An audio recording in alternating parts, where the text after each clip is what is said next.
خیلی خوشم میآید که در همین روزهای نوروزی در وطن نوروزی بین المللی خانه امید تاجیکان در تاجیکستان عزیز قرار دارم و اینجا خیلی از چهره های بزرگ و معروف و شناخته علم و فرهنگ و دیدن کردم. در نوروزی اتفاق نویسندگان شرکت کردم.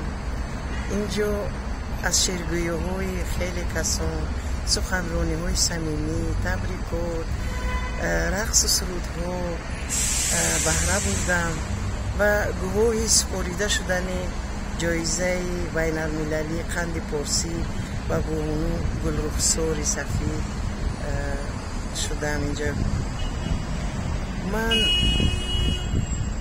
تمام تاجیکستانیان رو، تمام پارسی گویان رو، تمام عالمیان رو با جشن نوروز، احیا شوی، جشن وحدت انسان با طبیعت مبارک میگویم و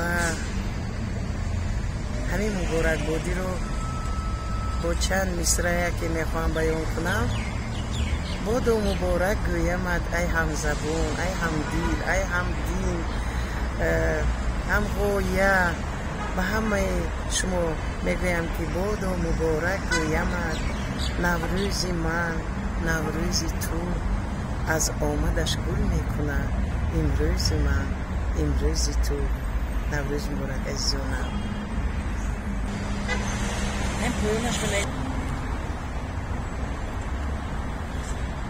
در این روزها نه تنها در تاجیکستان، در تمام دنیا نوروز جشن گرفته می شود، از جمله در ازبکستان عزیز خودم، در سمرقند قند. همین تبریک مرا از نام ازبکستانیان، از نام سمرقندی ها، بخصوص سمرقندی ها قبول فرمایید عزیزان که همین روزها در اونجا هم خیلی پذیرایی و جشن نوروز در اوج است و امید دارم که و دوام همین سلسله های جشن های نوروزی میروم و میپیوندم و اونها. سلامت باشید عزیزان.